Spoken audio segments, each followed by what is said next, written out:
Um, Tonight, our first doc, Doc Luis Fonseca, can't be with us. He's has some prior commitments. And yes, I'm aware that my camera is dark. I don't know why and cannot fix it.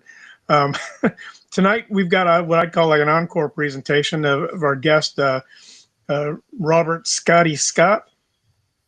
And before I get into his bio, I just wanted to state that a little disclaimer that while Dr. Barry is a psychoanalyst and psychologist, um, I just want to remind everybody that he is not yours. So anything he's giving you in terms of medical advice or comments is not really to you. It's in general, speaking of the discussion and to our guest and making commentary. Scotty joined the Army in 1986, served until 2006, comes from a long line of honorable veterans with over 240 years of combined family service across the Army, Navy, Marine Corps, Coast Guard, and Air Force. Um, he was crushed between two military vehicles, a 56-ton and a 5-ton engine pack when he was on active duty. And despite the life altering injuries, he was determined to regain quality of life, and it drove him to fight for his own recovery. Um, he'll get in deeper in some of that, possibly tonight as we move on. After battling with PTSD, nearly becoming one of the 22 a day, uh, Rob made a life changing decision to become part of the solution rather than part of the problem. And mental health became a central focus of his mission, and he now just dedicates himself to helping others confront and overcome PTSD. Some of the commands he served with: the Big Red One, First Infantry, Second Infantry Division, the Third Armored Cavalry Regiment. Did some time with Joint Task Force 6, which is counter narcotics and border patrol. And then he was with the First Battalion, 75th Ranger Regiment. Uh, he's attended a lot of schools, all the schools anybody would want to attend. It appears that he's attended. Um, and throughout his 22 years of service and deployments worldwide, Rob supported missions spanning Cold War, war on drugs, war on terrorism, but he also conducted personal security assignments with members of Congress, which is not well. I was going to say it's not unknown, but less common than people would realize. Rob's proud father of 9 children and grandfather of 9 grandchildren. Um, Continuing his education, Rob earned an MBA from the University of Phoenix, strengthening his leadership capabilities in the corporate world. After retiring, he remained committed to healing for himself, his family, and fellow veterans. When his best friend, Sean Berthoff, presented the vision of honoring veterans, Rob helped bring Honor Box Studios to life. And I don't have the expertise or the savvy as Doc Fonseca does to put your website on as we're going through this process. But I will tell everybody that their website is honorboxstudios.com. I highly encourage you guys to check it out. And I'm sure we'll talk a little bit about it as the night goes on. And next will be Doc Barry introducing himself and how he came to meet Scotty. Hi, folks. My name's Andrew Barry, also known as Doc Barry. I am a psychologist and psychoanalyst. I specialize in working with veterans and first responders battling post traumatic stress disorder. As far as the disclaimer goes, I'm just here for informational purposes only and to kind of goose discussions along. Um, yes, I was introduced to Scotty by Sean Bertolf, who's on with us right now, even though his camera's a little dodgy. Sean believed the webcast would be a great place for Scotty to appear and open up and tell his story, or at least parts of his story, for the very first time. He went on with us a couple of weeks ago, and it was one of the most powerful testaments I have ever seen of human endurance and heart and soul. And I checked in with him the day after because it obviously hit him very, very hard.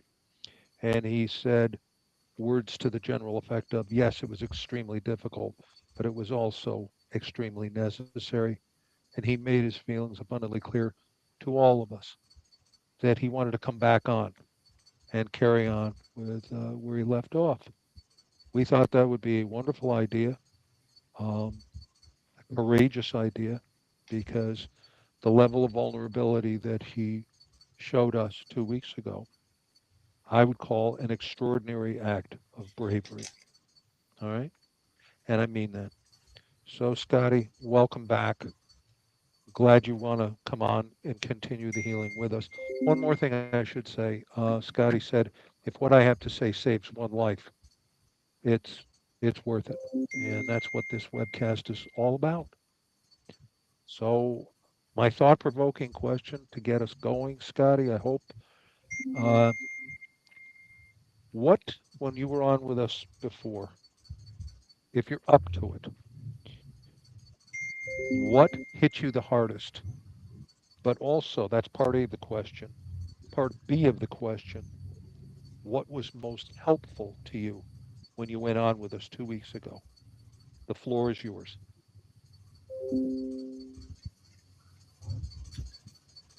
Uh, just let you know my anxiety is going through the roof. Just thinking about the last time I was on. But um, what hit me the hardest was I had to start reliving um, a lot of mistakes, a lot of memories, um, a lot of emotions that I've been dealing with, knowing, I guess you could call it the ignorance that I had at that time, that I didn't realize what I was going through, my immediate family was going through, what my wife, my children, and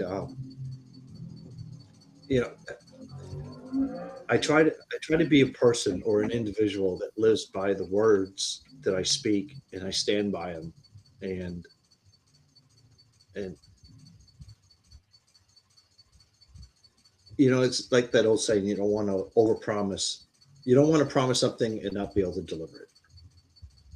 So you know, I was the very next day, I did go down a very dark rabbit hole, and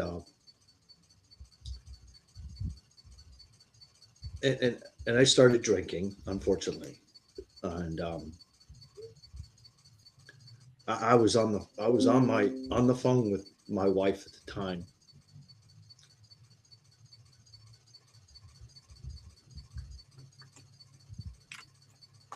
and it's those feelings that and emotions that I became I became a very good master at being able to sweep under the carpet and not deal with them. And being on the last episode with you guys brought everything to surface. And talking with my wife at the time, Kim, and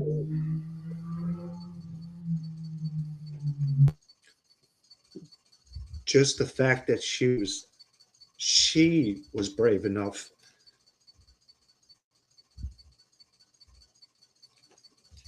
to forgive me, where in my heart and in my mind I didn't feel like I felt like I needed to be forgiven because those were my actions, and I was trying to take responsibility of my actions. So I guess I hope that answers part A of your question. Part B, what I was very thankful for was the mere fact that as I was going down that, I'm still embarrassed of it because that's not me. Um, that I had, not only was she on the phone with me,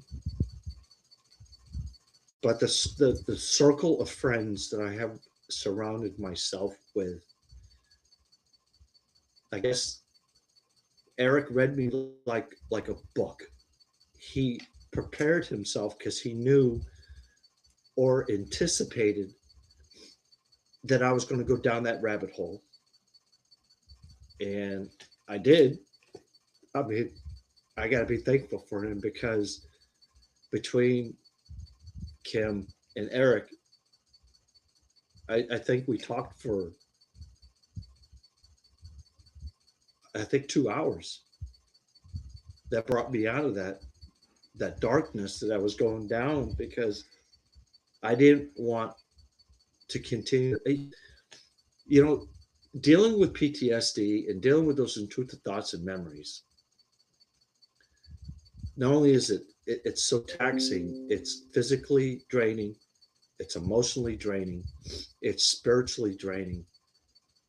And it's just, and you got to continue to find that will to deal with them and be able to process everything. That dealing with it over the years that I've dealt with it, it just, I was at those points.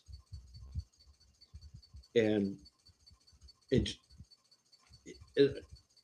I think where everything started with me was I was attending BNOC, the Basic Non-Commissioned Officers course. And at that time, it was rough with me and my family. And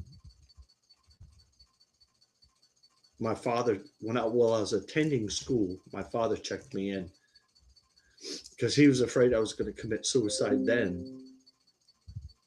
And, you know, I think about it, and not only did I have that support with my immediate family, my father, you know, and I think back on things so much that not only did I did not know how to deal with things, nor did anyone else. And I can't blame anybody for anything. And so that's that immediate, I guess what I'm getting at is that support. I think the support, you circle yourself around a support system, is the most vital part of that path of recovery. And the circle of people, as I stated, that I have around me, I am very humbled to have. You know, between my immediate support here that lives here in my neighborhood, and to my extended family, you know, like Sean, Eric, TJ, and the rest of the members of my team with Honorbox Studios. That's why, you know, I try to circle myself around those people. I want to have, how can I put this? I want to know that you have someone that is actually there to have your six, is the one that will pick up the phone after 5 o'clock when you need them, without a question asked. And that's what I have around me, not the ones that won't answer the phone, you know, because they got their own stuff going on in their lives. And so I guess I wanted to come back on here today on this episode because of that deep rabbit hole I went down. What really truly came to life for me was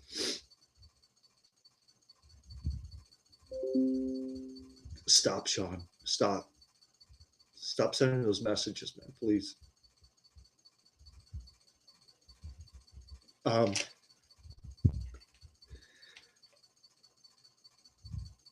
Is to circle yourself around those individuals that will give you that tough love when you need that love, and get you through and pull you out of that darkness.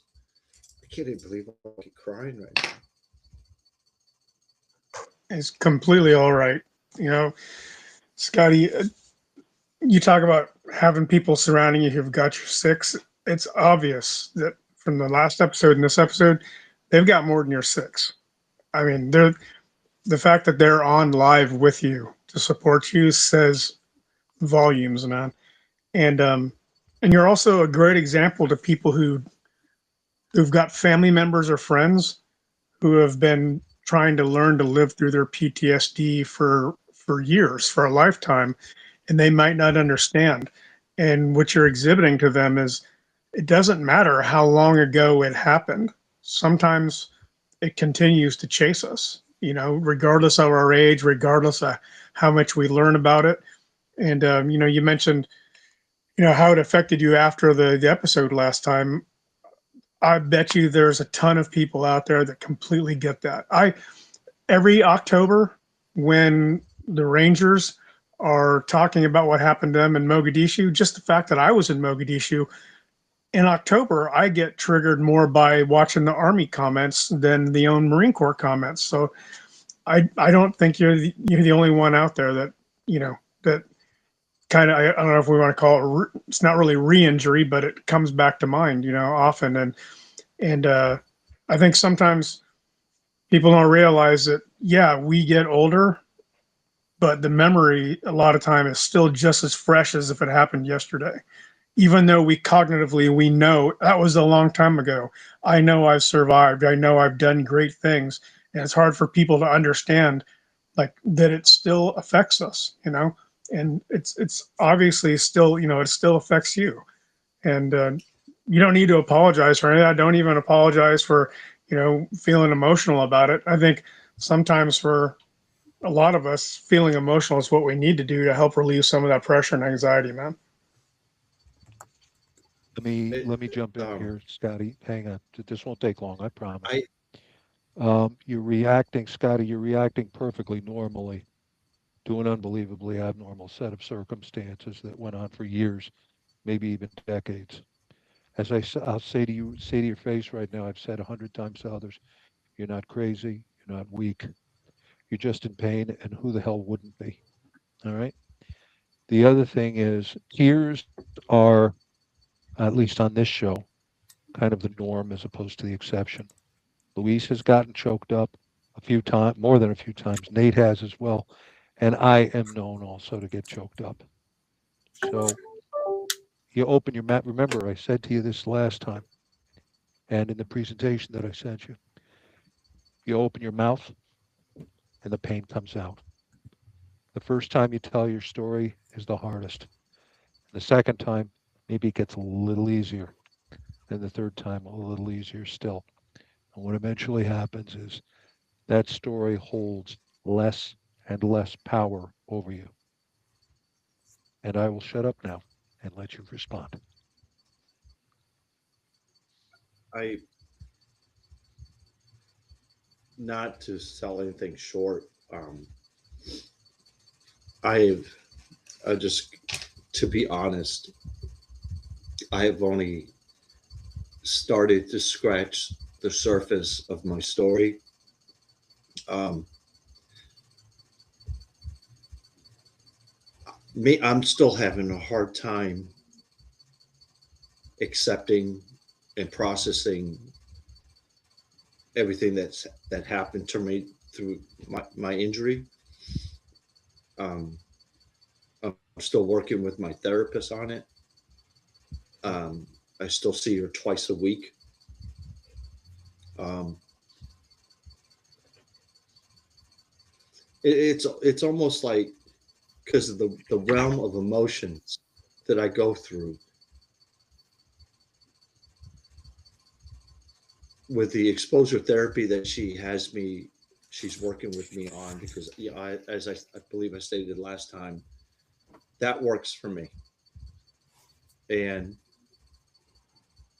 she's prioritizing each emotion according to where I guess, as you say, the anxiety level is with that emotion. And and everything that had to do with the accident, when it comes to that emotion, I haven't even been able to get through writing down that emotion and explaining why I had that emotion for my injury to get my anxiety level and not be able to breathe. You know, the OUSA scenario. part of me feels like, am I really going to be able to get past this? Or am I just going to have to continue dealing with this on a daily basis and have the regrets, the anger, the self feeling self worthless and shame and the guilt?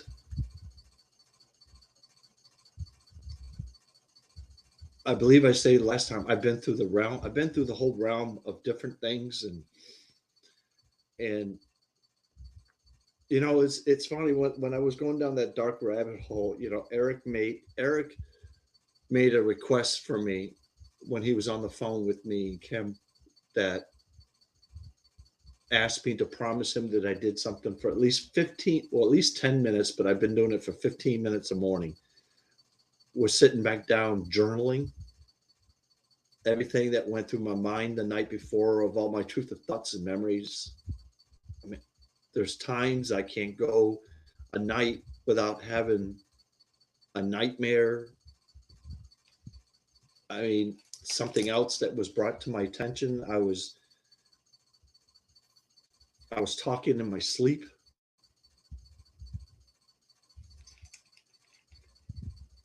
So, it's like I stated, I wanted to come back on here because I wanted everybody out there that is fighting this, to get a circle of individuals around you to help you, pull you through the times that you need the assistance. And I was getting myself ready prior to logging in here, and I was looking at myself in the mirror shaving.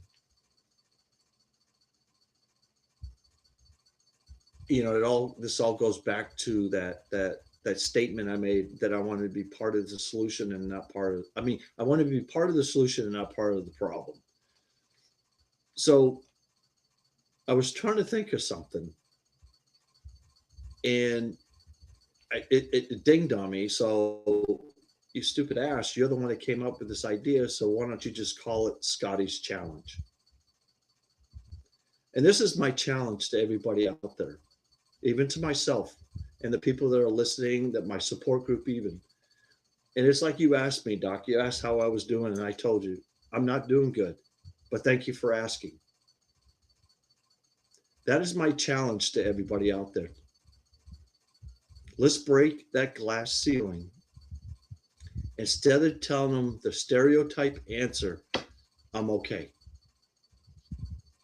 Let's start with Scotty's Challenge by saying the truth. No, I'm not, but thank you for asking. That will draw your circle closer to you. Your circle will start paying attention to clues in you, especially the ones that really care about you.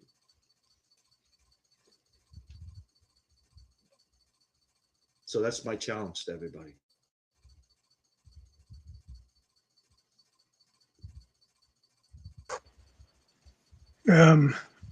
We had a question or maybe a comment that Sean wanted to make. Are you okay with that, Scott? Yeah. All right. Let's see. Just make sure we got you unmuted here, Sean. There you go. Oh. Sorry about that. Sorry. First off,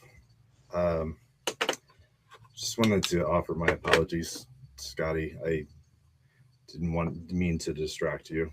I was just trying to make sure that anybody who wanted to watch this and be there to support you could join. So I know you did. I am going to basically put one more thing in there, just a radio silence, so nobody else bothers you. Or just, if you want to turn your phone off, one of the two. I already shut my phone off, brother. Thank you. Okay. The other thing I just have to say, look, throughout the military community, the veteran community, there's a theme out there, right? You hear people say it all the time. I got your six, right? IGY6. It's a great catchphrase. It's a great slogan. And you know, there's a lot of, it's easy to say, and you want to believe everyone that what they say it, they actually mean it.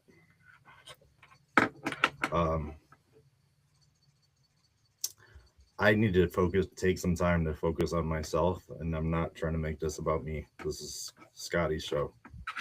But I will say that when anybody else probably would have given up on me,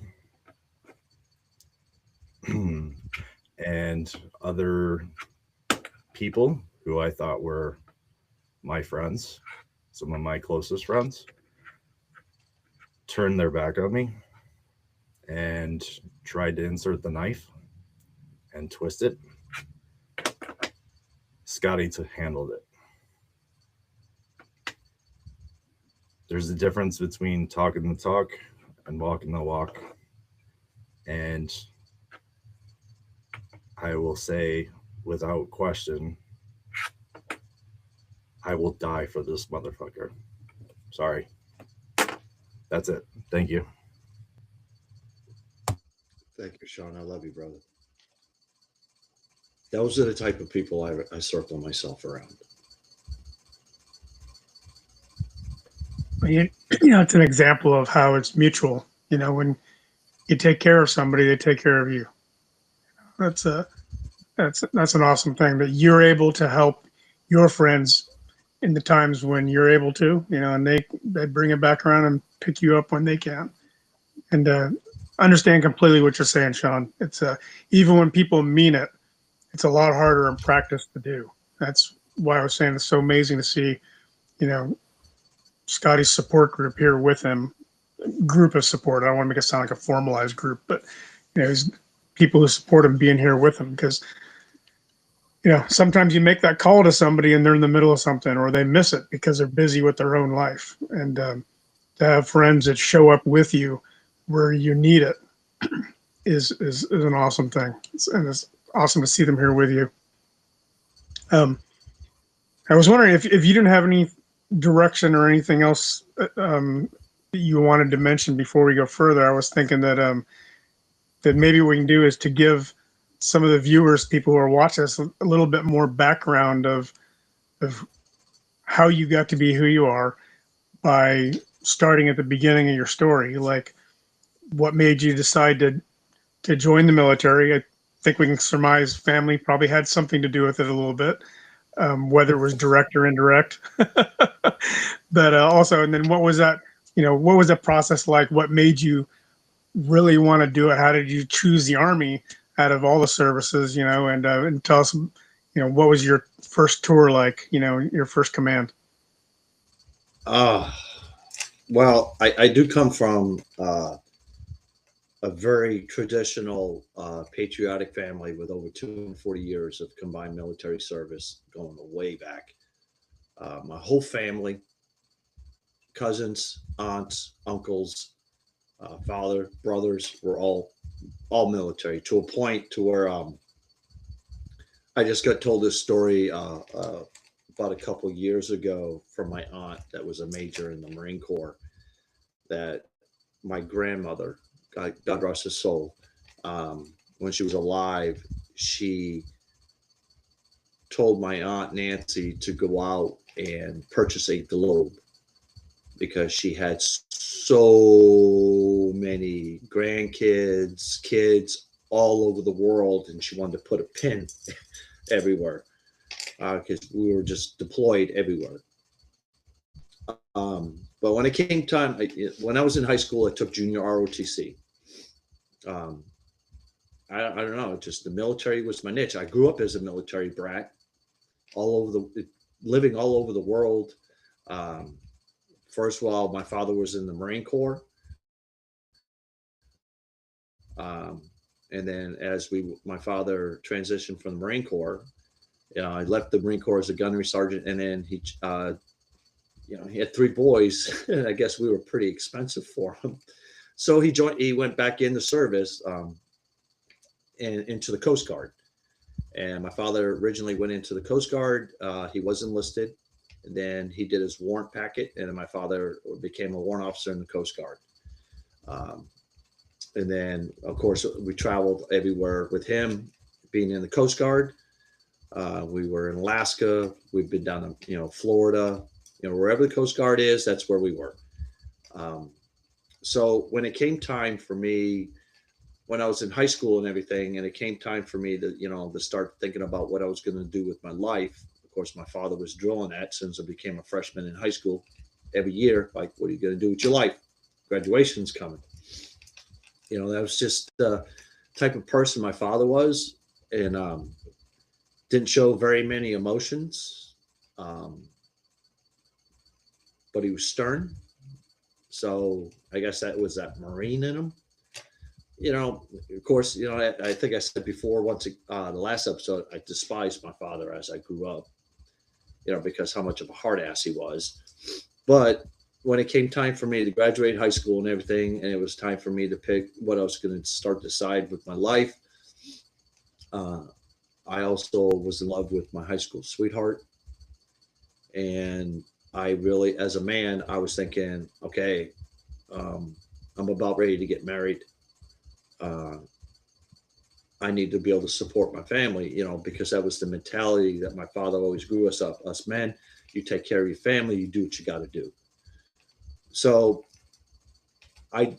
in my mind, originally was going to join the Marine Corps because the Marine Corps was the strongest branch in my family at the time. That was the main tradition. Everybody was going in the Marine Corps.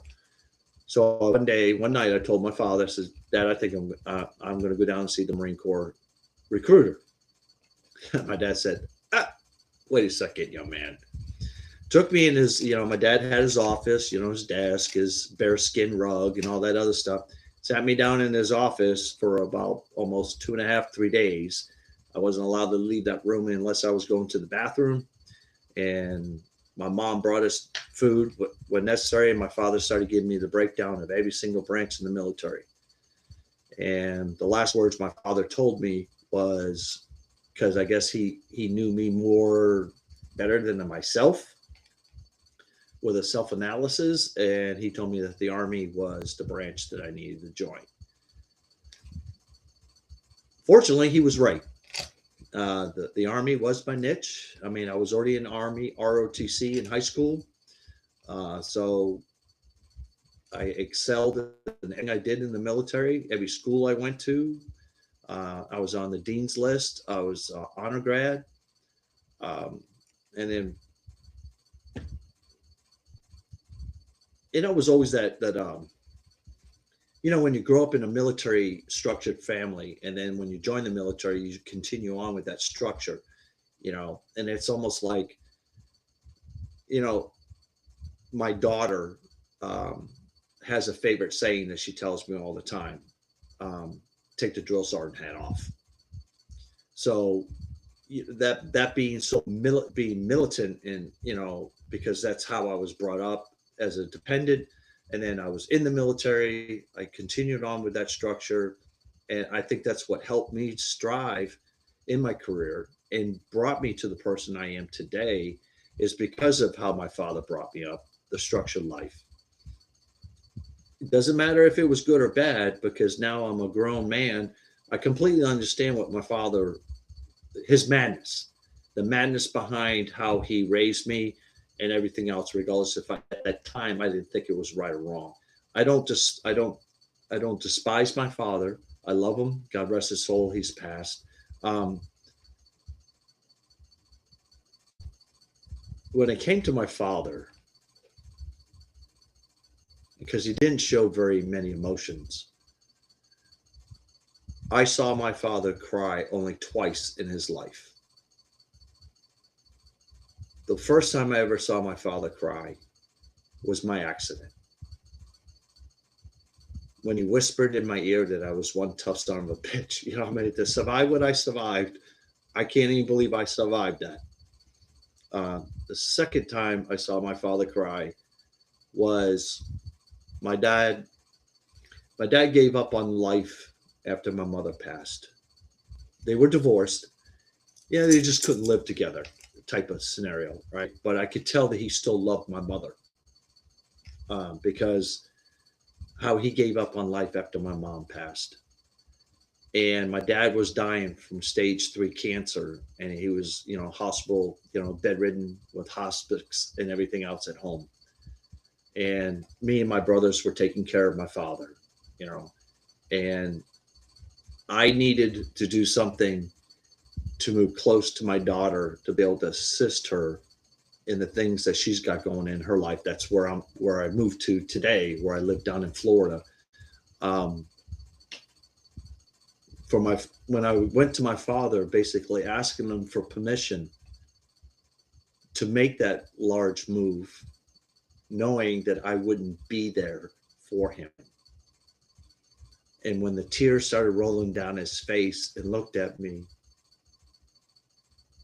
and told me that, son, I know family means everything to you, and you got to do what you got to do, and you have my blessing. And then 1 year later on Father's Day, he passed. So how I became who I am today was the structure in my life from my father, being a military dependent and being in the military myself. And then, of course, after I retired, got officially retired from the military medically, I knew as an individual that I needed to do, well, I didn't know, to be honest with you. I didn't know until somebody brought it to my attention.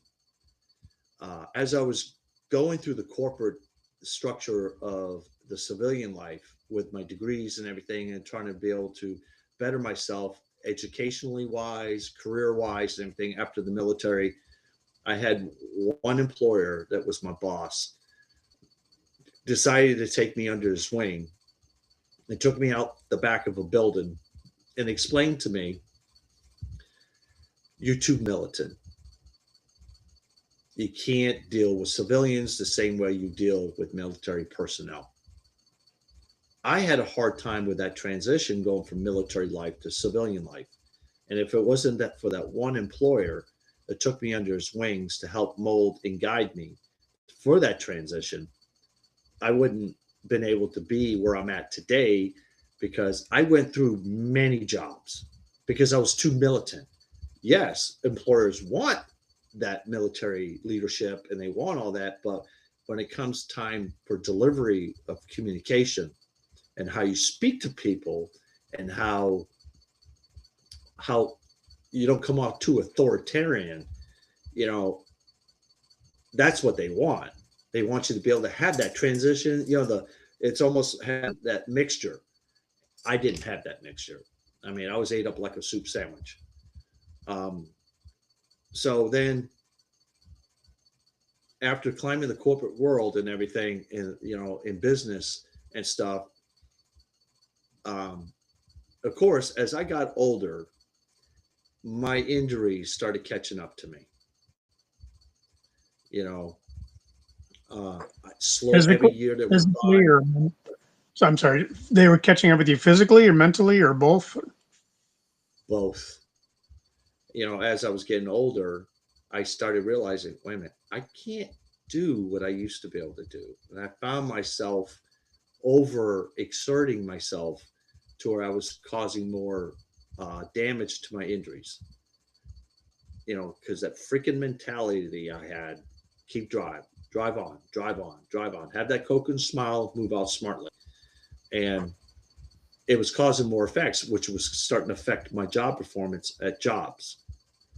And of course, that was, you have to excuse my French on this. It was playing a major mind fuck on myself, because I'm like, I know what I'm capable of doing, but the body wouldn't allow me to do it because I had and have. So, I mean, I just came back from a nonprofit with a nonprofit organization down in Tampa raising money for veterans. And let me tell you, I was hurting. Some of my team members who were down with me, they looked, they're like, oh my, I look like an old man walking, like I was like a 100-year-old man walking.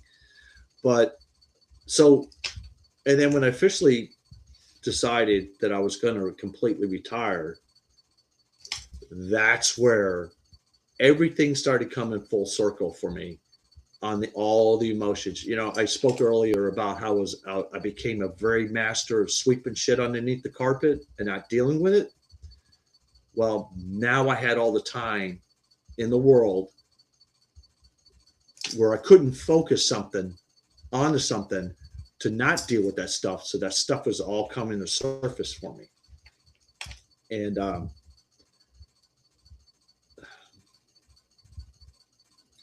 May 14th, 3 years ago, I almost took my life.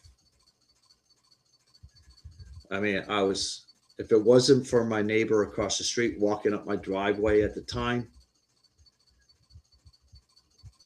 I already had the pressure pulled on the trigger. If he didn't dive at me, tackle me, and take that pistol from me, I wouldn't be here today. Then, of course, when I got checked in and everything to the hospital, to the ward and everything, all of a sudden, now the VA wants to be part of my life. You know? So, and then, going through the therapy and, I was so, don't get me wrong. That unfaithful day that I had, I started going down a dark hole, and 18, 20 Coronas in 3 hours will assist that in a freaking heartbeat. And, my buddies joke about this today, about that day, because, I'm a type of guy. I live in Florida. I'm a flip-flop shorts type of guy. I don't wear shirts, because I love the sun. I love the beach and everything. And when they were taking me to the hospital, I had to have a shirt. Ironically, my shirt said, "Give this guy a beer." So, they joke about that with me even to this day. I got to laugh about it. It was just ironic, but that day, as I was sitting there, everything started it was like a herd of elephants. So fast, so furious that I didn't have time, or I didn't have the capability, I didn't have the tools or the willingness to be able to process anything, that all those thoughts, all those memories that were just flashing.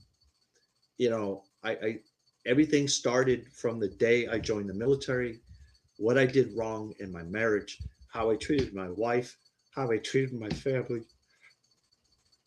how I treated my kids, how I might have treated anyone else outside my family. And all those emotions came forefront, all the shame, all the embarrassment, all feeling worthless, everything. It was just so fast. It was like an out-of-body experience, to where I sat there and watched myself get up, walk in my room, load my pistol with hollow points, and sit back down and put it to my head. And it was almost like I was screaming. I was screaming for help, but nobody could hear me. As my therapist calls it, I guess I had a blackout. Oh my God, I can't do this.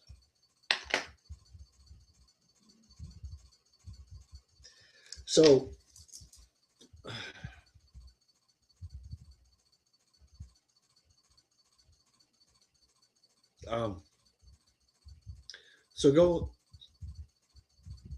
going through all the therapy, and I had, it's like, I'm glad you said it. in the beginning because I wanted to be part of the solution and not part of the problem. And so everything I do and everything I try to do and everything I say and everything I back up and everything I do for anybody, I try to be part of the solution and not part of the problem. You know, I love Sean to death. He's a good friend of mine.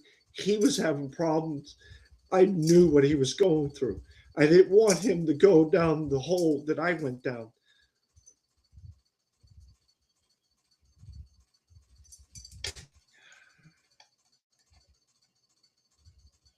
I know there's many people out there in this world out there today that probably feel or are experiencing the same thing I'm talking about.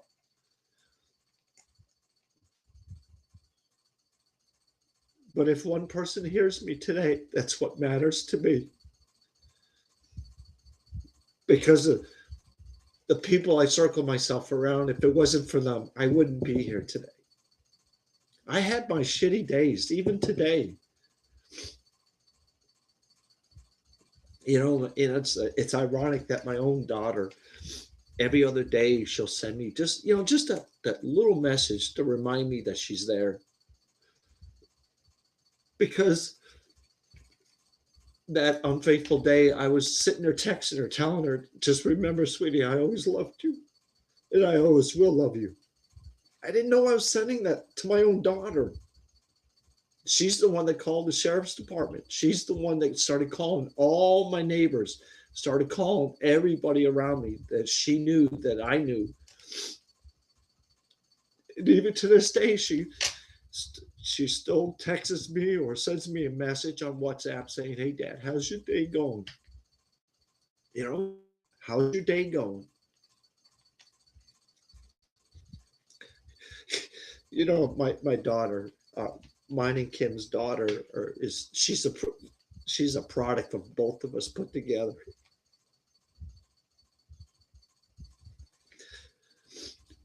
It's ironic that she went through more bullshit with me with my injuries and my unexplained actions of trying to be able to deal with stuff.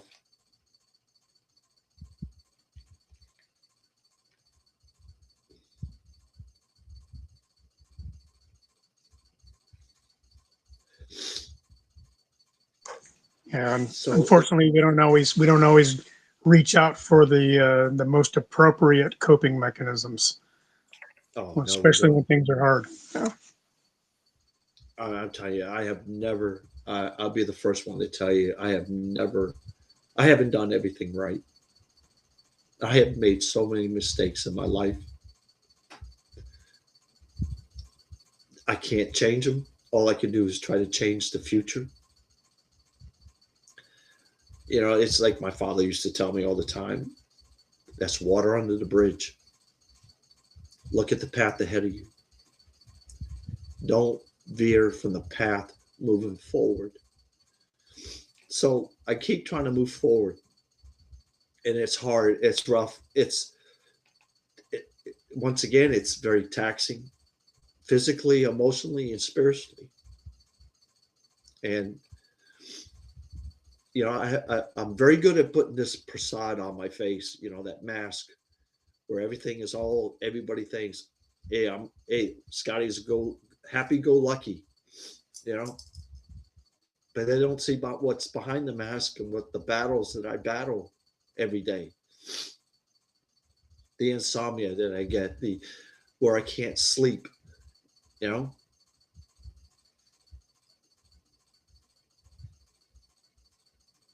Because I'm afraid to go to sleep because I don't want to relive that accident. I don't want to relive it.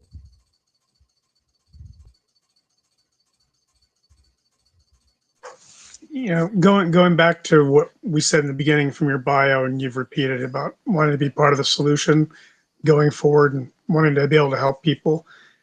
I've got some brothers, if they were here right now, what they'd say to you is when you look back to that day when your neighbor came and saved you, there was 100% chance that was going to happen. The fact that you're where you're at today, the things you're doing now, despite your past, the things you're looking forward to doing and the ways you want to help people, the way you've helped Sean. To me, and what my friends would say is that's your purpose. And you will use that as your credibility to be able to help other people, right? If you were this spotless man that had never made a mistake, had never went through anything hard, you'd probably be able to reach nobody. And in what you've had to go through and the way you're learning to cope with it and come to terms with it, I think is good, the strength and how you're going to be able to help other people. You're going to be able to help people that have gone through things that I could never talk to them about because of your unique background and the things you went through, you know? And Well, I hope that'll be that's something that will help you move forward, you know?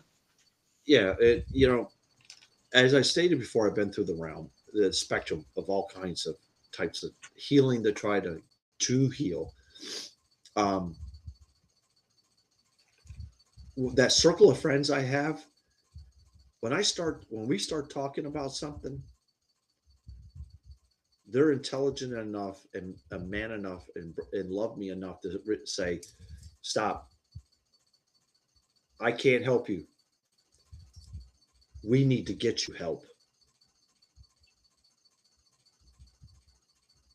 So with that all being said, I started doing things to be able to be part of the solution, not the problem, where be able to help other veterans, our fellow brothers and sisters and first responders. That's where Honor Box Studios comes into play. Not only is it therapeutic for me because of the heart and soul and the passion I put in each one of our projects and the money that we help raise for our veterans that are battling PTSD, they're battling isolation, they're battling depression, anxiety, suicide tendencies, and everything. So that's what's helping me, and that's where I'm trying to be part of the solution. And my team that we have, when Sean brought a vision to me, and I helped bring it to life between Sean and I, because we both had the same thought process and the passion for our fellow brothers and sisters. Because it's like he stated, that statement, we have your six, it's used very freaking, excuse me, I'm not freaking, fucking loosely. Okay. And I can't stand it. When I hear somebody tell me, I got you six, I don't want to hear the verbiage. I want to see the action. So when Sean and I got together, we're showing the action.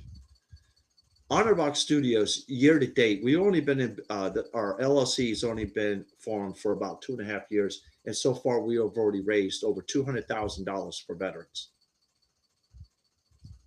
We're a startup company.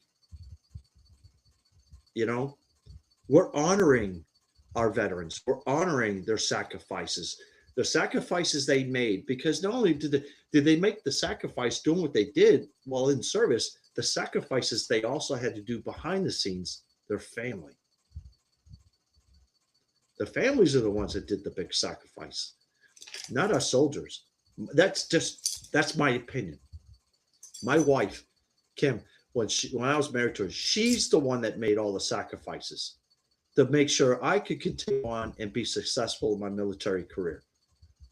She was the backbone of my career, not me. I just did my job. And I did my job damn well because of her backbone. That's the truth. I'm sorry. I'll get off my soapbox. No, this is your soapbox, man. But I get what you're saying. And a lot of people have a hard time acknowledging that and validating that. And that, to me, we need to start validating that. We need to start validating, breaking that glass ceiling instead of telling everybody, I'm okay. Bullshit. Bullshit, you're okay. Be Yep. honest. No, I'm not. But thank you for asking. There's my challenge once again to everybody out there. You know, let's get rid of that stereotype. Let's get rid of that stigma. Let's start making the change. Because I'm going to be honest with you, those people doing the pencil pushing up on Congress on the Hill, they ain't doing a goddamn thing for us, as far as I'm concerned. I could see all these freaking hearings going on, but how many times we got to have a freaking hearing going on to be able to stop? We went from 22 a day to 50 a day. We got a problem. We have a major problem. It's time to stop talking. It's time to start action. Boots to ground. That's what I got to say. If I'm the one that's got to get up there on Capitol Hill to put boots to the ground, guess what? I got my marching orders. Yeah. Unfortunately, That's too many people wittingly or unwittingly think that the appearance of being busy means that they're doing something. yeah, I agree. Yeah. I agree. But okay, Sean, I got to keep my political opinion out of things. hey, Sean, you had a question or something you wanted to say?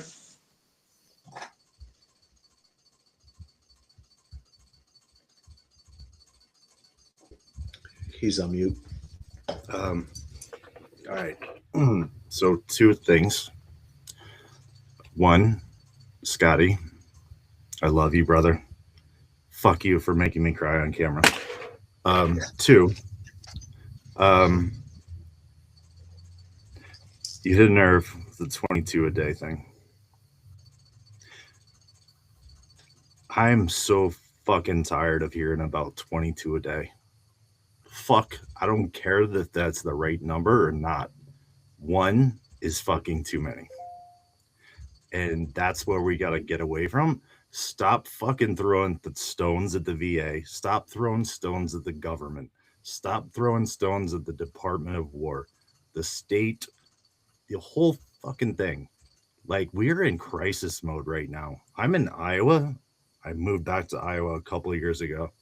I actually reached out to a friend of mine, John Thompson, who runs Salute to the Fallen. 2 weeks ago, actually about 2 weeks ago, April 15th, I called him and I said, John, how's it going, man? We just checking in. Do you know the numbers that he gave me? So 8 KIs, which again, that's war. We can't do anything about that, right? 33 suicides, 350 plus suicide response calls. Okay. I was like, that's insane. Those are 2025 numbers? No. What numbers are those? 2026. What? I'm like, it's mid-April. He said, I know. I agree with that because throughout my life, I still stay in contact with a lot of my military friends that I've served with. Unfortunately, one of my closest friends, Troy Hadley, passed.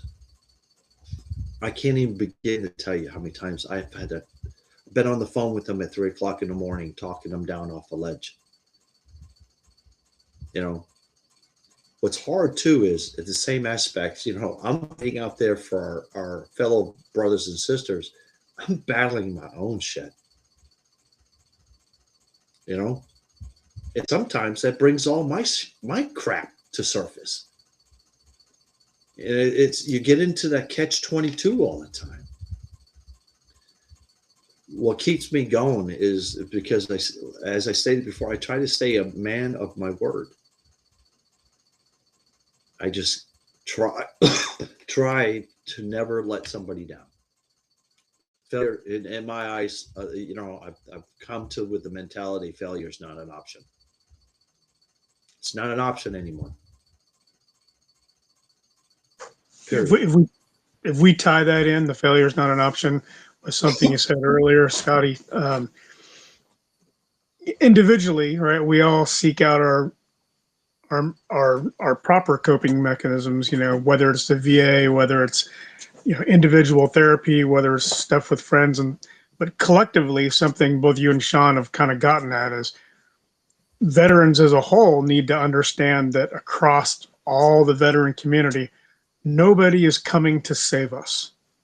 Right? It's on each of us individually to start doing things, to not just for ourselves, but for our brothers and sisters out there, because I can't complain about what the VA isn't doing and then for me, and then at the same time complain that the people at the VA don't understand because they didn't serve. Those two things go hand in hand. I should expect that they don't understand to some extent. Their only way they're gonna understand is from what other people have told them. And it's really on the veteran community, I think, if there's a solution, it's the veteran community taking care of the veteran community. And it's unfortunate. It's unfortunate, but who knows? Maybe that's the best way.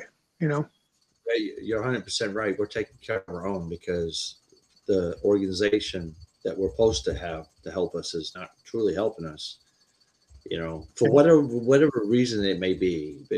They can come up with every excuse. As far as I'm concerned, like my father used to tell me, there's no such thing as an excuse. Man up. You fucked up. Man up. Yeah, fix it. Not the mistakes the people are making. It's the recovery that counts. Yeah. So. Yep. Get back up one more time, then you went down. Yep. And with few exceptions, when I look behind Veterans Day events, Memorial Day events, actual memorial unveilings and stuff, I'd say that fewer than what I can count on one hand have I seen where the events are not organized predominantly by a veterans organization. It's the veterans that do this stuff to keep each other in mind. And like every time I meet a Vietnam vet, I thank them for the homecoming they gave the Desert Storm veterans, that they gave us the homecoming that they deserved and should have gotten, and I just hope that we all continue that, take care of each successive generation that way and incrementally get better at doing it, It's funny that you speak of the Vietnam vets. Yeah. I'm going to have the complete honor of delivering an honor box to a Vietnam veteran this weekend. Wow. We're donating this box to this gentleman because he's dying from cancer. So we're donating this box to this Vietnam veteran to uphold his legacy and honor him so he can can be continued passed down in his family. That is awesome. So yeah, something you said earlier. Go ahead. Pictures to come. Yeah, something you said earlier reminded me of something too. We've had previous guests that did work in areas of like art therapy, a lot of different therapeutic things, photography, filmmaking, and one of the things that I don't know if you're aware of, but I'll mention it on here for people who might not understand, that feedback loop in our brains that chemically changes the composition of our brains with PTSD is the HPA axis. And so it's that feedback loop where the little brain, the primitive brain, says, watch out for this, keep an eye on that. And then when it does catch something, we go, oh, it's a good thing I was watching that. I'm going to make sure I keep on doing that. And then we just keep feeding it. All right. And so the primitive brain starts taking more control. And when it happens, the frontal lobe, prefrontal lobe, we rely on less, the part that depends on our knowledge and our thinking. And so we become very reactive and high strung. And one of the things that the research has shown is when we do artistic things, we use that part of our brain that has to do with music and art and drawing, the creative part of it, building honor boxes, that interrupts that HPA axis from going through that loop. And so I think I it's agree. awesome that while part of your therapy, whether it was intended or not, is you doing things for other vets, and it's helping you, in ways that are subtle, but it's awesome. And I wish there was a way to scale that up to get more vets, to get in and be like, hey, Scotty, show me how to do this, lay it out, show me how you want this thing designed. And then you get some other vets in there who could help build these things, and go through that process with you. But even Yes. without that, I love that you're doing it. Yes, part of our vision and mission with Arnabox Studios is to help teach other vets how to do what we do, Wow. so they can be gainfully employed and where they can have something that's therapeutic for them. So yeah, if anyone's interested, all they got to do is reach out to us. Wow. That's part of our mission. That's part of our vision that Sean and I came up with. We want to help other veterans, to be able to have a trade or something and get involved to give back to our other brothers and sisters and everything. And I want to circle back to something that you were talking about that I started almost laughing about because, you were talking about how our brain is kind of trained. I was on this event down in Tampa and we stopped at a Cracker Barrel and we were getting ready to be seated at a table and everybody I was with started sitting down at this table. And I'm like, no, switch seats and everything. And Kim made the comment like, he's got to watch the door. So it's almost like it's almost like a pre-muscle memory going on, Oh, yeah. and doing what I do, building honor boxes breaks that muscle memory to where I can focus it somewhere else. That's I don't awesome. know. Did that make sense on that madness? No, absolutely, absolutely. I don't know if I've ever met a vet or a law enforcement officer yet that doesn't fully understand that. It's hard to explain to people who have never been in that kind of a situation, right? But once threat assessment becomes part of your everyday life and your survival, and more importantly, the survivals of your brothers and sisters, it's not something you can undo. It's and then there's even that part of you, Doc Fonseca would say the same thing. Even if you consciously say, you know what, I'm not going to do it today, I refuse to. There's a part of you in your brain that goes, but man, I'll be damned if something happens the day that I'm not doing it, and That's something right. happens. Yeah. And so, yeah, for this community and hopefully the people that are watching this in the future, I don't think you're surprising anybody with that unless they're, somebody that's, uninitiated because they've got no family members in the military or something. But yeah, no, absolute sense. You're not off base at all. It's good to hear you say it too.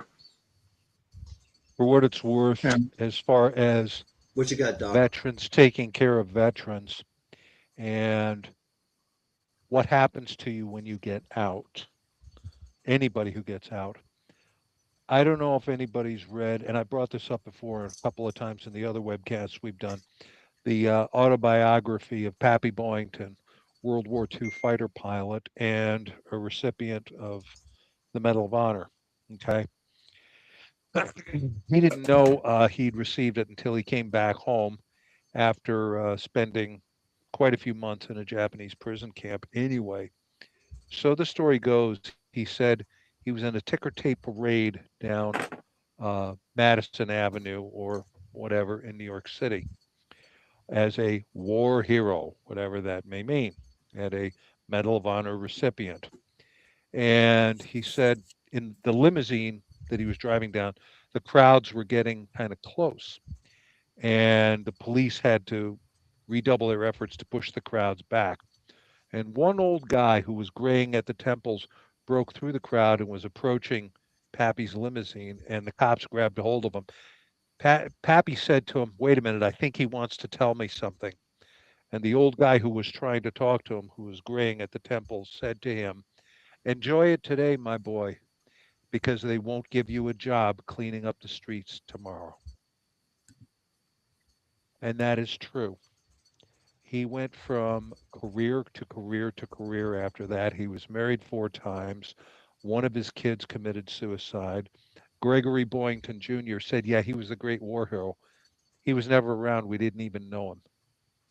And his is an example of the tragedy of the so called war hero who comes back to a country who worships him like maybe 2 or 3 of the key days out of the year, but the rest of the time they just don't care. And so, getting back to the original premise here, it really does come down to the idea of veterans taking care of veterans. And we're glad you're here, Scotty. I'd like to point out something else. I've noticed between last time and this time, the cadence of your speech is getting a little easier. The ideas are flowing a little with a little less difficulty. I point that out just to, again, to illustrate the more you tell your story, the easier it is to tell it and the less power that story has over you. I'll shut up now. But it's funny that you say that too, because I've been asked to do another podcast also. I think it's Healing Heroes. It's on the Discovery Channel.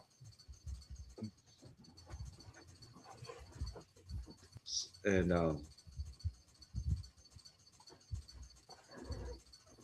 I'm not sure if I'm ready to go for that one.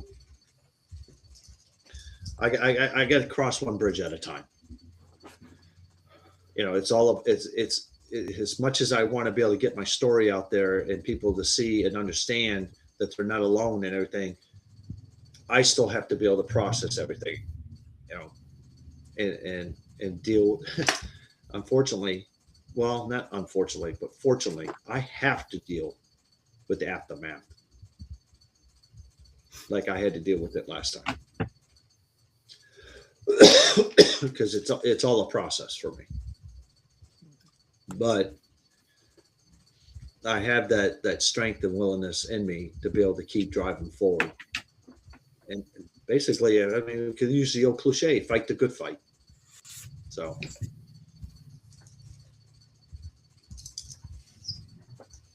Yeah, makes complete sense. and I would love to come. I would love also to come back on again, um, and try to continue each stage and keep moving forward. You know, I'm all about getting out there, reaching anybody and everybody that we can. You know, I think that would be awesome for the biggest reason is not just for you, but it would give people the opportunity to see in real time, you know, a veteran who's working through something and seeing how the change starts to manifest, you know, good and bad. And see, you know, and to see, hey, you know, Scotty had a setback this time. Hey, this time he's doing a lot better. And not just family members, but other vets out there that are, you know, that are sitting in their house for a year and haven't told anybody anything that's going on and try to figure out how to do it on their own. And, you know, they can see somebody, what it looks like to work through something while you're also helping others. You know, I think it would be awesome, man. oh, I agree, because I'll be honest with you, where I'm at today, I'll tell you right now, it's not where I was a couple years ago, because I was a complete, excuse my French on this, I was a complete clusterfuck. Yeah, ate up like a sandwich, and it's taken a lot. And that circle of support that I have around me it's been very vital. You know, I can't believe I truly don't think they really know how much help they have done for me. And so I'm very humbled over it, and I'm thankful. You know, because I've gone down many paths to try to help better myself. You know, I've even gone the role of becoming a Freemason. You know, just they make better men. You know, so that's helped me. my spiritual, believing in God. I'm not saying I go to church Sunday. Don't get me wrong. I can practice the Lord right here in my own mind and in my own bedroom. I don't need to necessarily have to go to church. So, and then having the support of my family, friends, my loved ones, that's helped me. So, you know, anybody listening to this got any questions? Anything? Looking to see, I don't see any questions in the public chat. I think everybody's, because everybody's just listening to you speak. But I hope I bored them. No, they're still on and watching. So, Sean's got a question. There you go. Or statement. Okay. Statement. Radio talk, brother. Squirrel. I had it. It's gone. All right. When it comes back, just let us know, man. It'll come back.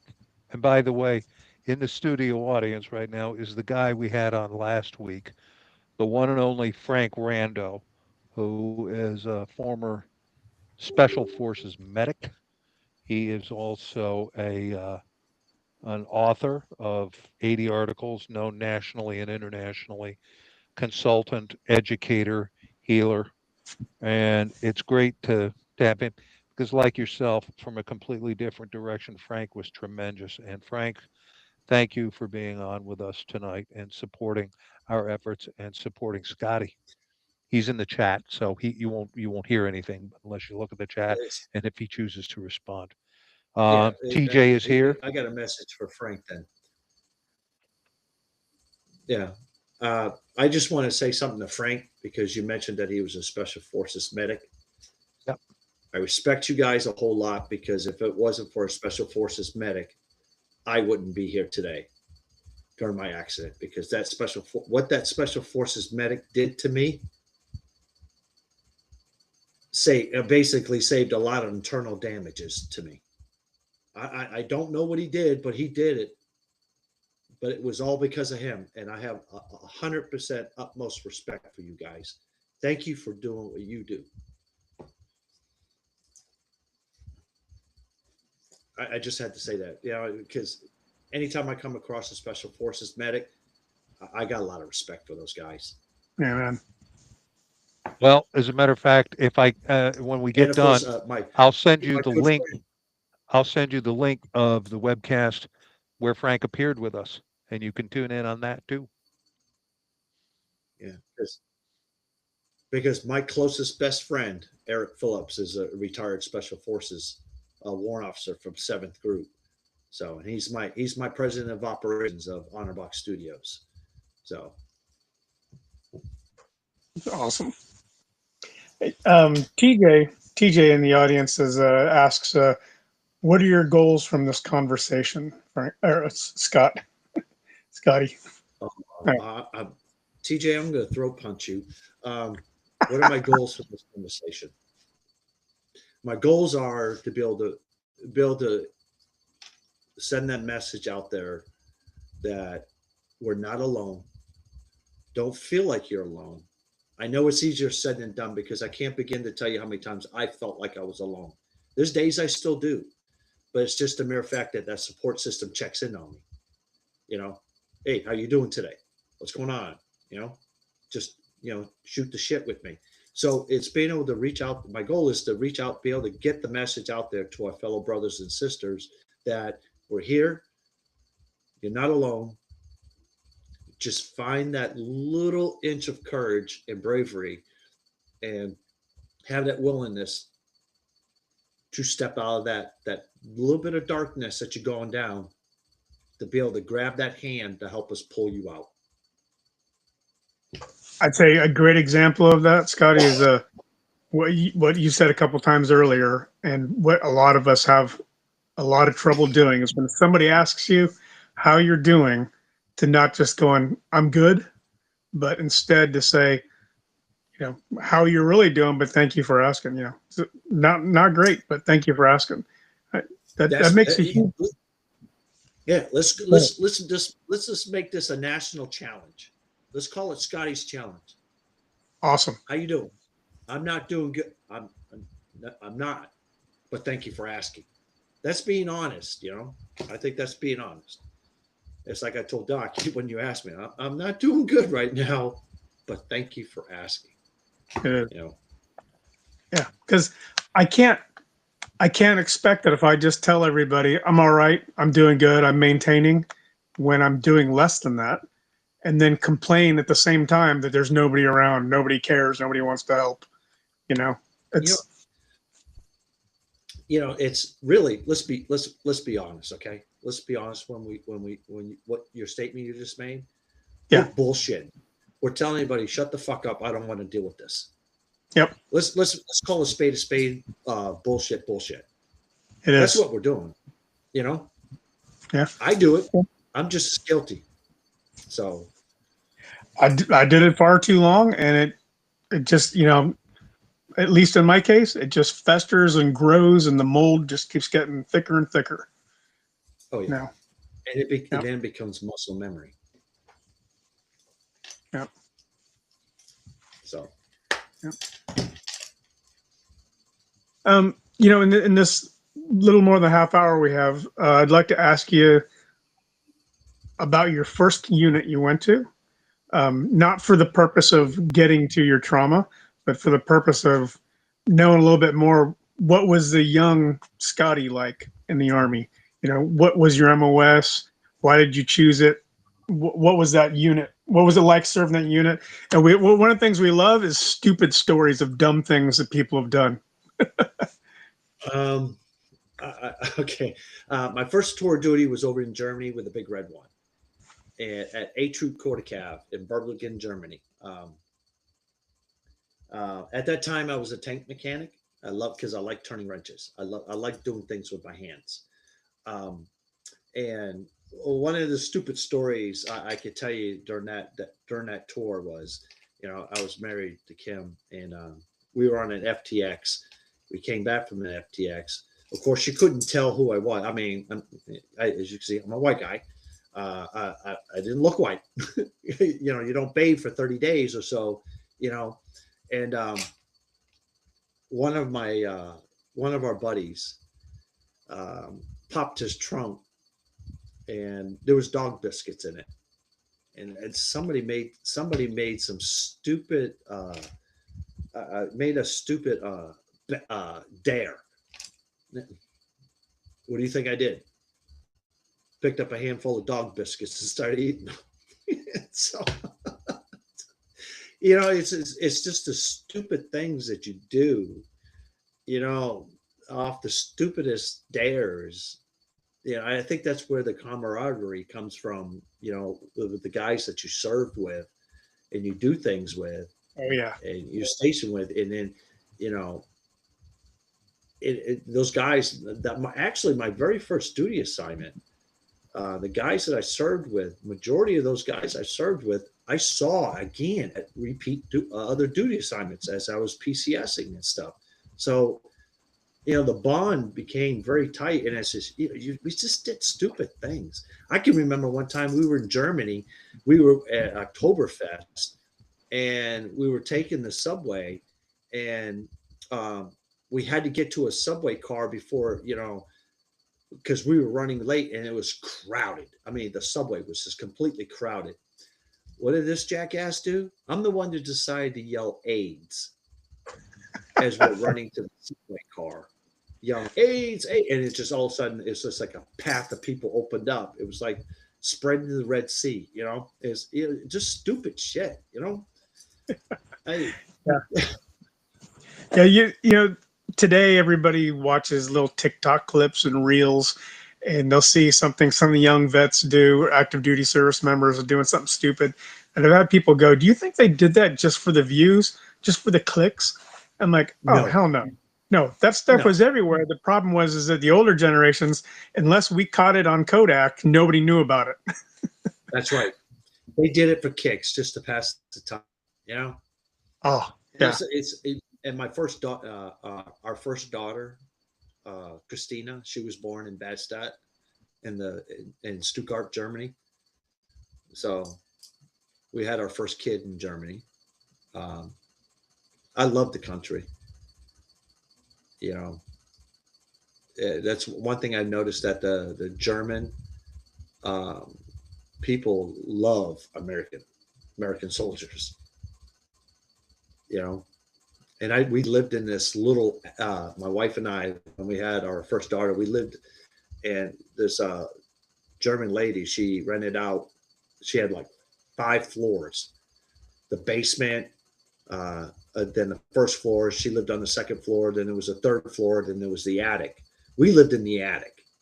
Okay, mind you, when I say attic, okay, slanted ceilings. So what did this knucklehead do every time he woke up? Every time he had to get up to go, get dressed for PT and everything, go in, I'd nail my head on the ceiling. It's just, and then you open up your windows during the summertime there, because they don't have AC. Okay. Yeah. And Summers are what do you think you're seeing outside the window sometimes in Germany? People like to sunbathe in the nude. So there was some crazy stuff that they got, it's just crazy stuff. Yeah. But that was way, way back in the day, Now I'm sure it's all changed. And actually my first unit, A Troop Quarter Cav, was actually broadcast on 60 Minutes. Oh, wow. That unit. Yep. That unit that I was attached to in Germany, A Troop Quarter Cav, with the big red one. What were they broadcasting? What were you guys doing? They had a lot of drug problems. Unfortunately, that unit had a lot of drug problems. So, and they actually hit 60 Minutes on it. So, ooh, man, yeah, I'm sure the command wasn't happy about that one. Oh no! And I also remember in that unit, down in the supply room. You remember those big old wooden wall lockers? Oh yeah. I don't know. Did I just age myself? Well, yeah, the real big wooden wall lockers. Well, down in the supply room, there was they had this one area where it was lined with all these wall lockers. It brings it back down to that 60-minute episode they did with that unit, and they had a lot of people serving in prison in Germany. A lot of soldiers were being sentenced to prison over it. So, unfortunately, but I guess the old saying, shit happens. Yeah. So, but I loved it. The environment, the command was good. Our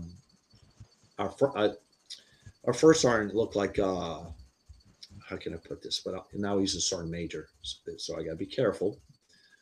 He looked like a Smurf. he was a short guy, but he was a Vietnam, like a tunnel rat type of guy. Oh wow. Yeah. Yeah. He was a good first sergeant. He looked out for us. The section that I worked in, with the guys I worked with, the NCO we had in charge of our unit, I was brand new fucking. Fortunately, I was able to go in with rank, with some stripes on me versus being a EIOU1 or a mosquito wing. But they took good care of us, and we made a lot of good friends that we still stay in contact to this day. I still do a monthly video call with that group of guys that I served with. Oh. Because we all reconnected. So it's like, just bringing up the old times, looking at old pictures and stuff that we did as a group. When we weren't at work, Kim can validate this. When we weren't at work, we were all together. We were like a family. When we were deployed, the wives, they were together. They took care of each other. That was the same experience that I had being in the infantry. There was just like you said, you would deploy, you go to the field or whatever. The wives would all get together and do things together, especially on deployments. Some of them would actually move in with each other to save and split rent, and then you get a lot of time in the barracks when you can't go home, but you don't know why you're not allowed to yet. So you get involved in some jackassery in the barracks, and you just keep getting closer and closer to everybody. Yeah. Be able to go ahead and continue on and focus on my career. Go ahead, Doc. Got a question for you. Speaking of humor, uh, Yeah. it's one of the greatest pressure releases out there. Humor gets people through the day, through the hardest times, through the biggest nightmares, and so on and so forth. And military humor, first responder humor has a flavor that's all its own, dark, twisted, whatever, but it's pure or as close to pure as you can make it.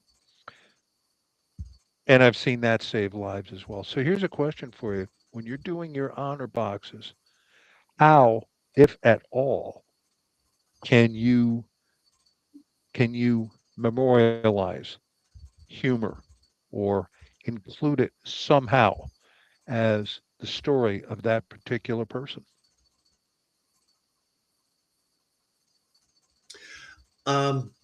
That's a good question, and I'm going to be honest with you. No, I will not do that. And the reason why I won't do that is, don't get me wrong, because I'm a very military traditional type of guy.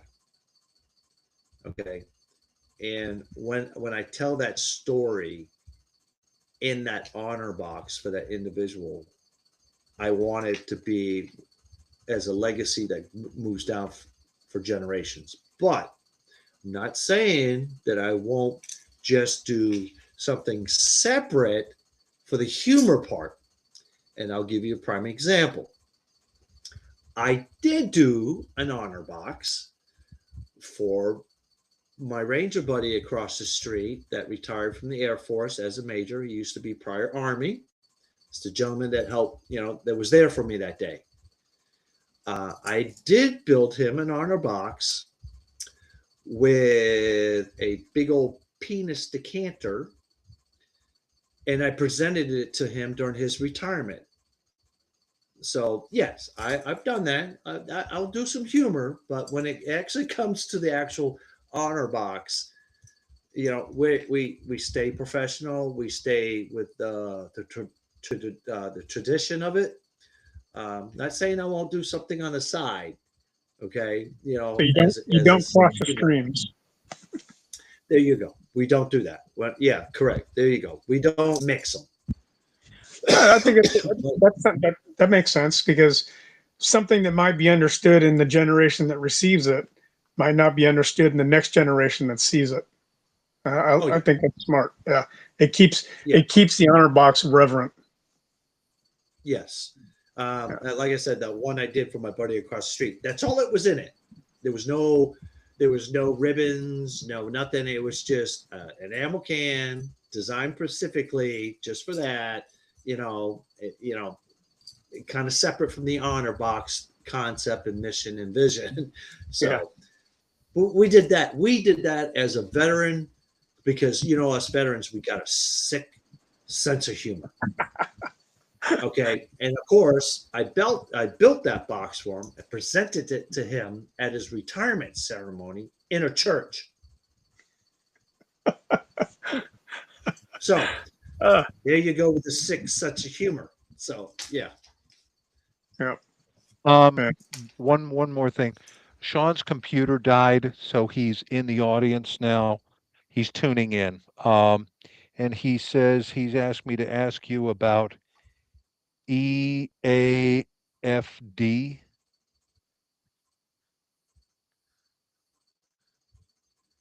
Okay, EAFD. Stands for eat a big fucking dick. So we built a honor box for Sean's mentor, and of course that SEAL team had, they all had their own little sayings, as a team. You know what I'm saying? And So no, I think it was eat a big fat dick. Eat a fat dick. Eat a fat dick. That's what it stood for. I did engrave that on the bottle, the abbreviation. And the reason being is not a lot of people know what that abbreviation stands for, except for those individuals. Us military guys, we like those acronyms. Yeah, thanks, Sean. But yeah, that was technically An inside that was technically our second box we built.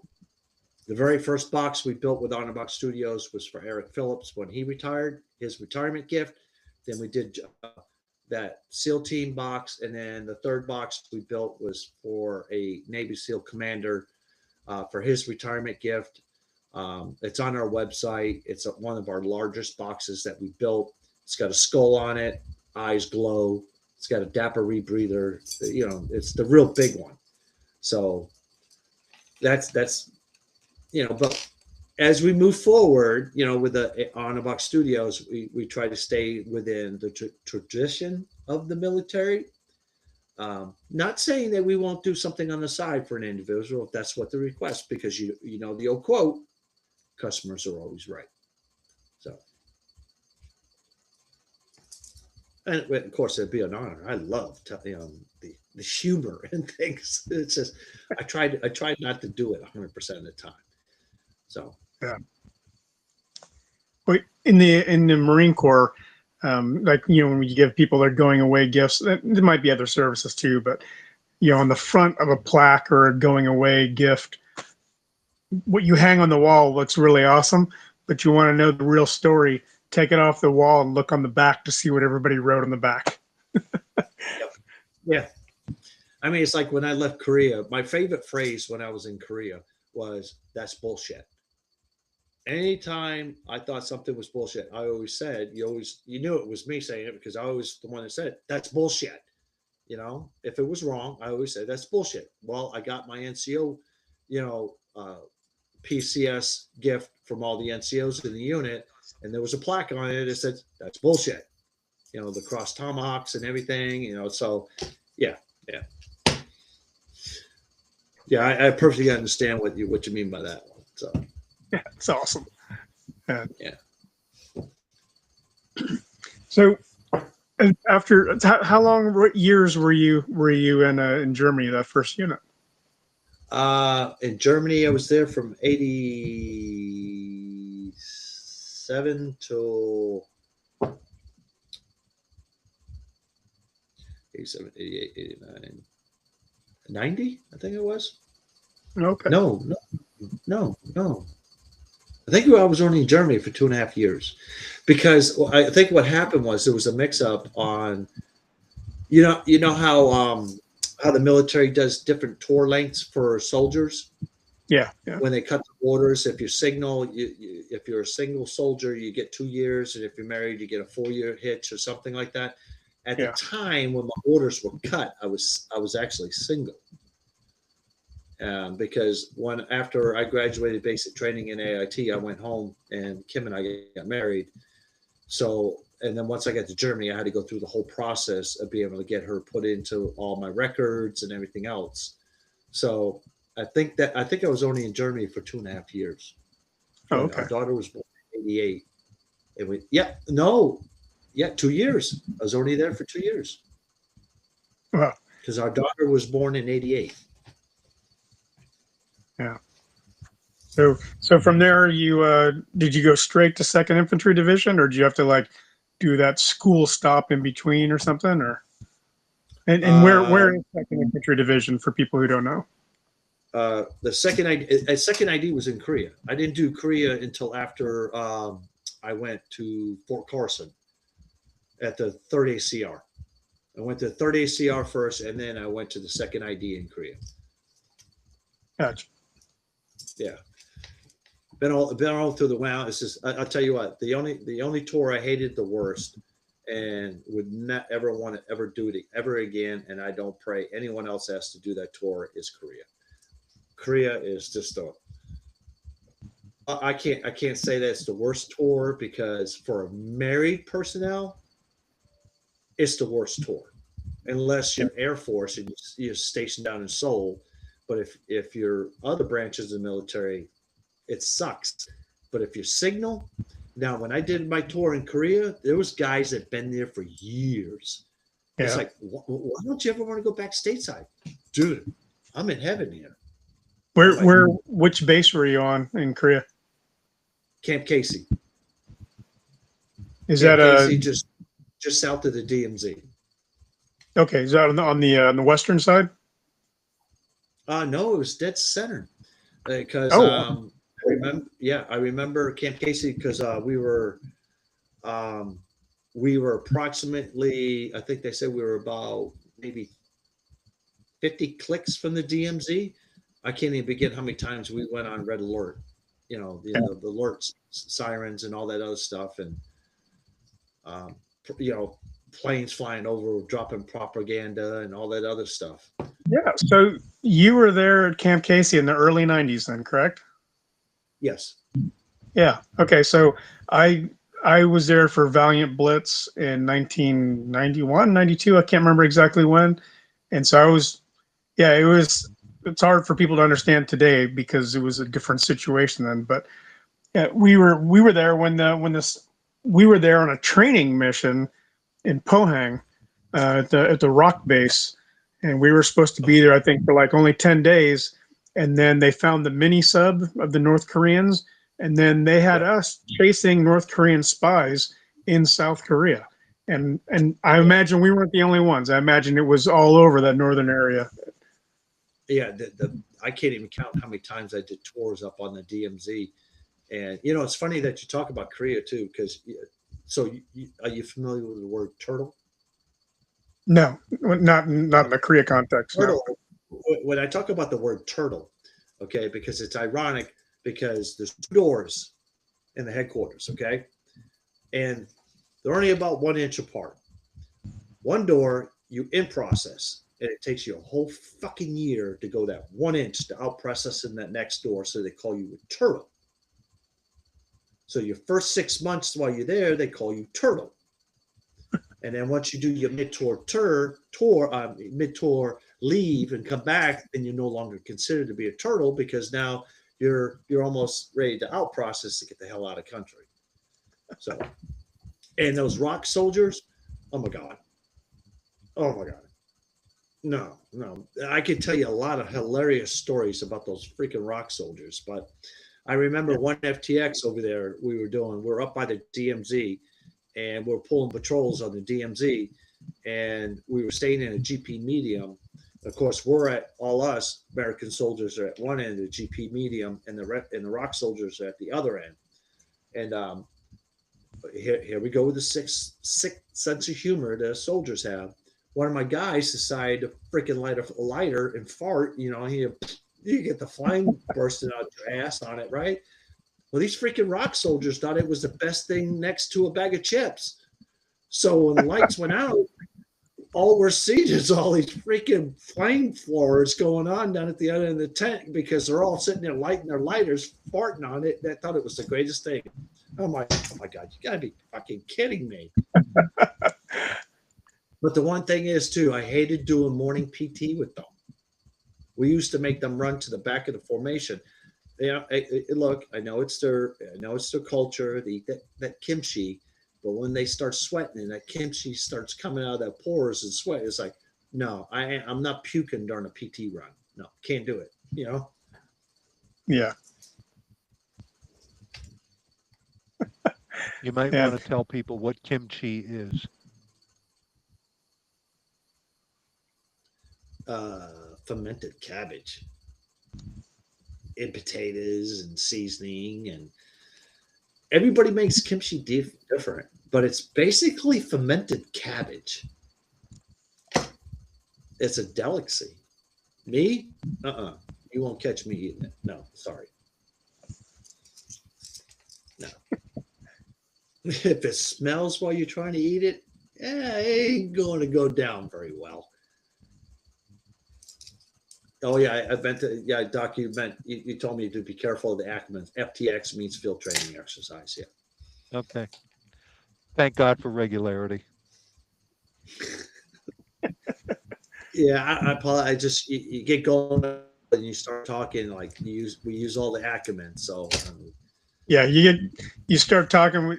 It comes time a lot of times in the webcast where we start talking to trading stories, and we completely forget there's other people watching.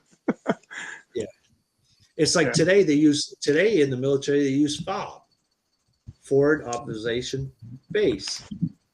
Back in my day, it was called a freaking OP. And that varies a little bit between services too. So in the 90s in the Marine Corps Infantry, an OP was an observation post. And then Yeah. and we weren't using FOB, we were using well, we called them FARPs at the time, forward arming and refueling points. And they still use it, but now they're using FOB, the forward operating base construct. Yeah. But yeah.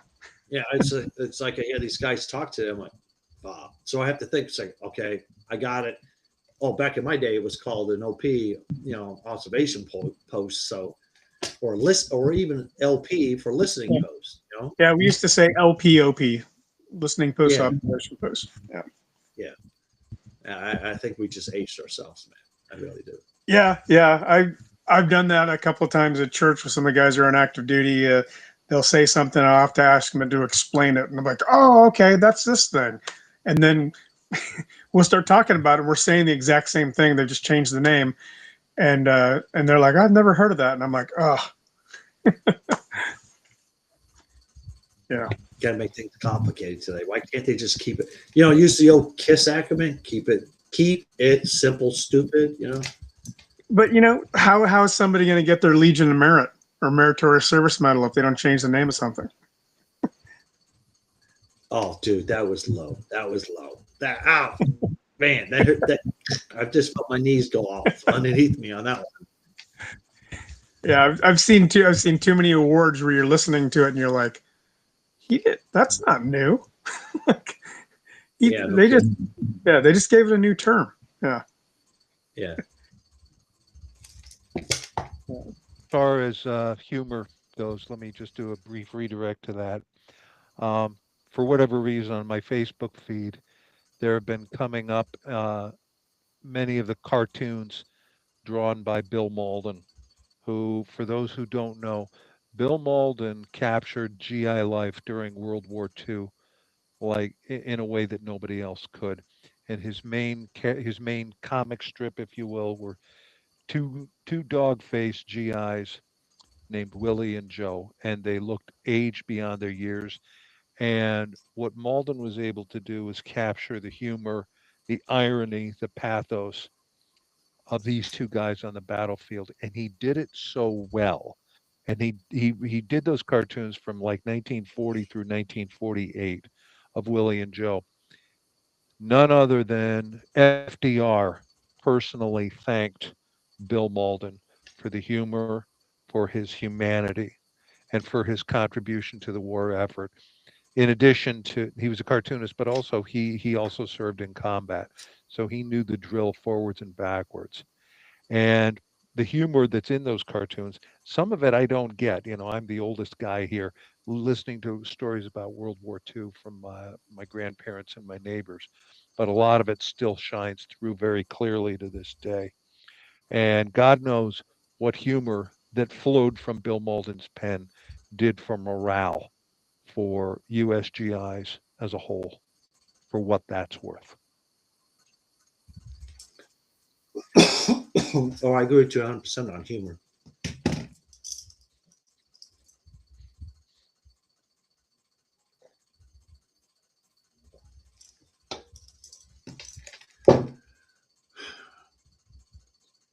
So when do we do the next one?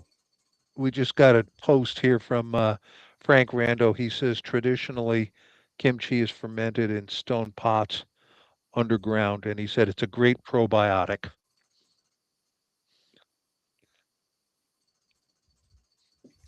Not for this cowboy. Well, I could say cowboy. I'm not a cowboy. Not for this homie, the clown. I'm sorry. That's funny. Ooh, I haven't heard Homie the Clown in a long time. I know. Oh my God, I just aged myself again. Oh my Christ. I got to stop doing that. It's hard. Yeah. It's like you get in you. It's kind of like when if you were to go hang out with the people you grew up in the high school, you start doing the high school crap, saying the high school crap, right? Yeah, that's funny they say that too, because just did that recently. Yeah. Fortunately for me, I'm on the opposite coast to where I went to high school. So, yeah. What, you're on the East Coast or West Coast? I live in Virginia now. I've been here for 20 years, but I grew up in Tacoma, Washington. So, Oh, okay. right outside of Fort Lewis, and because my dad was in the Army. Okay, so you were up there by first bat. Yeah. Okay. So Frank, who knows who's watching this in the future?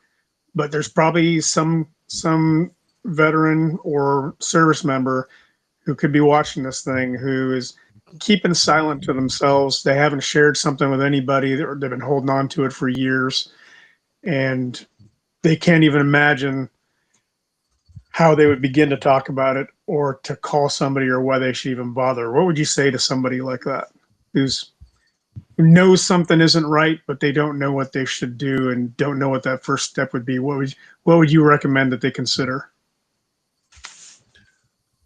First and foremost, if they got a pen and paper handy, they need to write this down. Because I live by the 6 P's. Proper planning prevents piss poor performance. So if they got a pen and paper handy, I suggest that they write this down. And they write down ROB at honorboxstudios.com. They reach out to me and we'll get them in the right direction. That's awesome. That's I did not expect you to go that direction, but I love it, brother. That's the true meaning of I've got your 6. If I don't have the answers, I know plenty of people that can get the answers or find the answers, and we can get that individual in the direction that they need to go. Yep. I would give out my cell number, but please, ladies and gentlemen, I just don't need my phone burning up. Yeah, no, I even fought putting that email up on the screen because of the bots and the AI. But I'm glad you shared it for the people who are listening. I'll be more than happy. They can drop me an email. Even if they need to talk, even if they need a sounding board, because sometimes having that sounding board, you have those individuals that we all want to fix the problem. We all want to be problem fixers, but I think as we as individuals, we need to be able to say, look, I just need a sounding board. Sometimes being able to vent and getting something off your chest is where you can get that moment. Yeah. So if they need a sounding board, so be it. Yeah. And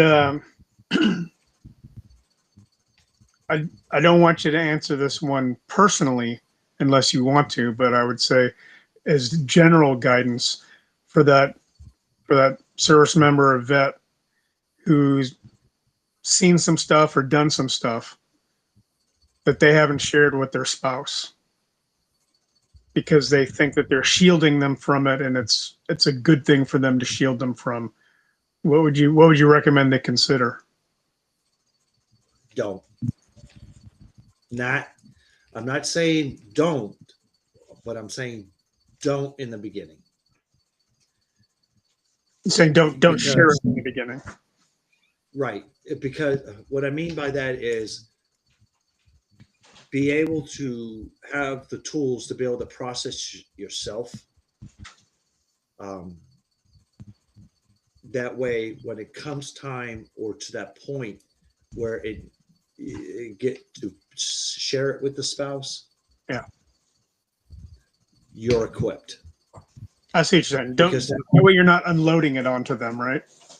Right. Because not only will you be equipped, being able to process it yourself, you will also have the capability and the tools to be able to process what she's going to react to.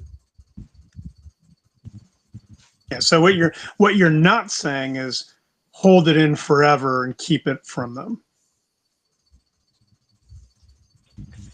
Well, I'm just going to be honest with you too. It's going to be based upon the situation because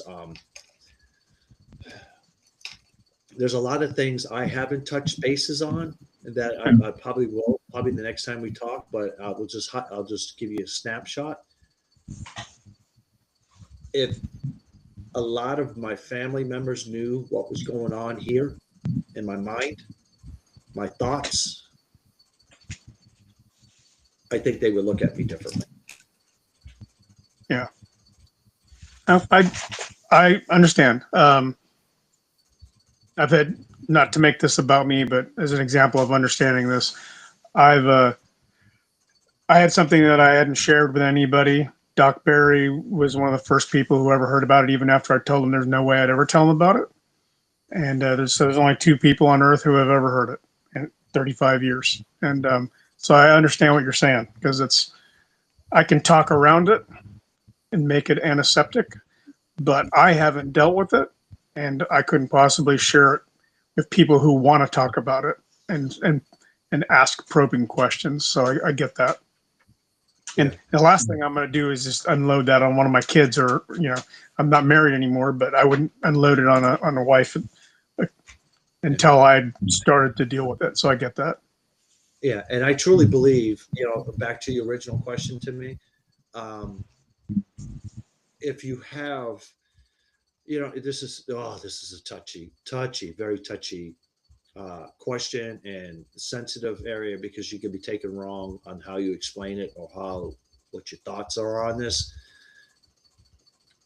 If you have a strong woman or a strong spouse to be able to handle what you're going to expose, I think you need to put that in consideration too.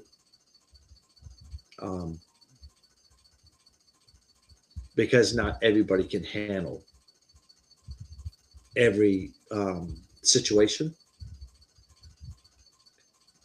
Do I believe in due time that it should be shared? Of course, it should be shared. That's how you strengthen that bond with that relationship. So that person that loves you understands where you're coming from and what you're going through. But I think it has to start with the individual first, to be able to have the tools and capability to be able to process it and deal with it themselves before it goes down a different path. Let me I get that. let me just jump in here as far as sharing and worrying about being seen differently by people. I think I may have mentioned this when you were on with us the first time, Scotty. So I'm going to mention it again for anybody who did not tune in the first time. In addition to there being a great deal of garbage on Facebook, there's a few nuggets of good stuff that's worth handling. And one is a meme, a particular meme. And it's a meme of a skull, a human skull. And it just so happens right here on the skull is the Marine Corps emblem. And it could be the emblem of the Army, the Navy, any service. It just so happens to be the Marine Corps emblem. And on the top of the meme, it says, "I'm not the knight in shining armor that you wanted." And on the bottom, it says, "I'm the monster that you needed." And that right there, from everything I have seen with people who have shared their monster with me, that often is the heart and soul of post traumatic stress, or it can be, depending on the individual. And the monster is what they are most afraid of exposing to others for fear of being viewed differently. Which I agree with, because I can truthfully say this. When it comes to my wife, um, Kim, when I was married to her, I didn't want her. I wanted her to feel safe and protected. I didn't want her to feel or see basically what I had to do what I had to do to ensure that. You know, I never want to ever have my family see the beast that I can become. Because I'm supposed to be that foundation. I'm supposed to be that security. I'm supposed to be that security blanket that they desire and need. But if it ever came to a point where the beast had to come out, I don't ever want them to have to see that. So I've completely understand your statement on that about that meme. Okay. But also, I also believe in my heart and logically, when somebody is so used to somebody being that white knight, and then when that beast does come out, it's terrifying because they have never seen an inch or a smidget of that beast. It's that shock factor, I guess you could call it. Yeah, it could make them question whether they actually know you or not. Right. Yeah, I understand what you're saying. Yeah, especially when you're presenting the, I'm the loving spouse, a loving father, I'm a protector, I'm providing, supposed to be all these things. I'm a shield to them, and then on top of, you don't want them to fear you in the wrong ways. You also don't want to appear as this mess of instability, whether it's accurate or not. You get that? Correct. Yeah. What were you gonna say, Duckbear? Gentlemen, we've been at this for over 2 hours now. Better call it a day. I've got patients to see first thing in the morning. And it has been tearjerker. It has been a powerhouse. Scotty, thank you for coming back.